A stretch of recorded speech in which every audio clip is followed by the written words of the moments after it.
بسم اللہ الرحمن الرحیم۔ السلام علیکم اسٹوڈنٹس، میں آپ کی ٹیچر مس فرحہ جمیل امید کرتی ہوں کہ آپ سب خیریت سے ہوں گے۔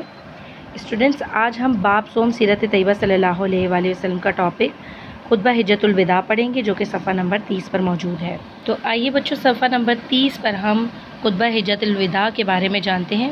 بچوں، سب سے پہلے حجۃ الوداع کے کیا معنی اور مفہوم ہیں، ہم یہ جانتے ہیں۔ بچوں، جب اللہ تعالیٰ نے جیسا چاہا تھا اس کے مطابق بیت اللہ شریف کو بتوں سے پاک کر دیا اور مسلمانوں کے دل میں حج کا شوق بڑھ گیا، کیونکہ انہیں حج کیے ایک مدت ہو گئی تھی اور ان کی محبت اور ان کے صبر کا پیمانہ لبریز ہو گیا تھا، اور حضرت صلی اللہ علیہ وسلم کے فراق کی گھڑی قریب آ گئی تھی اور امت کو الوداع کہنے کی ضرورت آن پڑی تھی۔ تو اللہ تعالیٰ نے اپنے نبی صلی اللہ علیہ وآلہ وسلم کو حج کی اجازت دے دی۔ بچوں، آپ صلی اللہ علیہ وآلہ وسلم نے اسلام کے زمانے میں اس سے قبل حج نہ کیا تھا۔ تو بچوں، اس سلسلے میں آپ صلی اللہ علیہ وآلہ وسلم مدینہ منورہ سے بیت اللہ شریف حج کے لیے گئے، تاکہ تمام مسلمانوں سے ملے اور انہیں دین اور مناسک حج سکھائیں۔ اور بچوں، پھر اس وقت آپ صلی اللہ علیہ وآلہ وسلم نے اپنا ایک تاریخی اور آخری خطبہ دیا تھا، اور آپ نے شہادت ادا کر دی اور امانت اسلام پہنچا دی، انہیں آخری وصیتیں کی اور ان سے عہد و میثاق لی، نیز جہالت کے آثار مٹائے اور ان کو اپنے قدموں تلے روندا۔ بچوں، اس سال آپ کے ہمراہ تقریباً 1,00,000 مسلمانوں نے فریضہ حج ادا کیا۔ اس حج کو حجۃ الوداع کا نام دیا گیا۔ اب بچوں، ہم نے حجۃ الوداع کے بارے میں پڑھ لیا۔ اب ہم اس سبق کا پہلا پیراگراف پڑھتے ہیں۔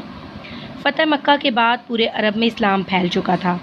اللہ تعالیٰ کا دین تیزی سے فروغ پا رہا تھا۔ مسلمانوں کی حکومت کا قیام عمل میں آ چکا تھا اور دین اسلام اب مستحکم ہو چکا تھا۔ ایسے میں نبی کریم صلی اللہ علیہ وآلہ وسلم نے سن 10 ہجری میں حج کا ارادہ فرمایا۔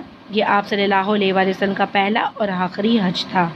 جو ہی یہ خبر پھیلی، پورے عرب سے مسلمان بڑی تعداد میں نبی پاک صلی اللہ علیہ وآلہ وسلم کے ساتھ حج ادا کرنے کا شرف حاصل کرنے کے لیے جمع ہونے لگے۔ بچوں، 26 ذی-القعدہ سن 10 ہجری کو جب آپ صلی اللہ علیہ وآلہ وسلم مکے کی طرف روانہ ہوئے تو تقریباً 1,24,000 مسلمان آپ کے ساتھ تھے۔ آگے پیچھے دائیں بائیں مسلمانوں کا ایک ہجوم تھا اور پورا علاقہ لبیک کی صداؤں سے گونج رہا تھا۔ ذوالحلیفہ پہنچ کر آپ نے احرام باندھا۔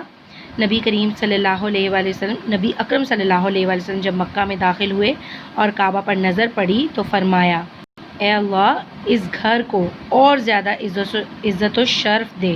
پھر آپ صلی اللہ علیہ وآلہ وسلم نے کعبہ کا طواف فرمایا، مقام ابراہیم پر 2 رکعت نماز نفل ادا کی، پھر کوہ صفا پر تشریف لے گئے اور طواف السعی کے بعد 8 ذی الحجہ کو منی میں قیام فرمایا اور 9 ذی الحجہ کو فجر کی نماز کے بعد عرفات تشریف لے گئے۔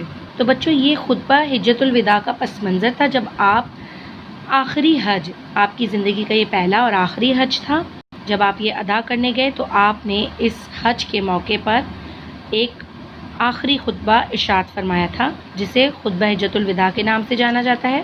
بچوں، اس کی ڈیفینیشن اگر ہم کریں تو وہ کیا ہوگی؟ 9 ذی الحجہ کو میدان عرفات میں ایک عظیم عالیشان مجمع کے سامنے آپ صلی اللہ علیہ وآلہ وسلم نے آخری خطبہ ارشاد فرمایا، جو تاریخ میں خطبہ حجۃ الوداع کے نام سے مشہور ہے۔ یہ خطبہ تمام اسلامی تعلیمات کا خلاصہ ہے۔ بچوں، آپ نے اپنے اس آخری خطبے میں اسلام کے بنیادی احکام کو دہرایا۔ اس خطبے میں آپ نے شرک اور جاہلیت کی بنیادوں کو منہدم کیا، نیز اس میں ان باتوں کی حرمت کا ذکر فرمایا جن کی حرمت پر تمام ملتیں متفق ہیں، یعنی خون ریزی اور لوگوں کے مال اور عزتوں کی حرمت۔ اس خطبے میں آپ نے تمام جاہلی رسوم کو اپنے قدموں تلے روندا اور جہالت کا تمام ربا ختم کیا، لوگوں کو عورتوں سے حسن سلوک کی وصیت کی اور تاکید فرمائی اور ان کے اور ان پر حقوق کا ذکر کیا۔ تو بچے، اسی لیے یہ کہا جا سکتا ہے کہ یہ خطبہ تمام اسلامی تعلیمات کا خلاصہ ہے۔ اب بچوں، خطبہ حجۃ الوداع کے اہم نکات ہم اپنے اگلے سبق میں پڑھیں گے۔ اپنا بہت خیال رکھیے گا۔ اللہ حافظ۔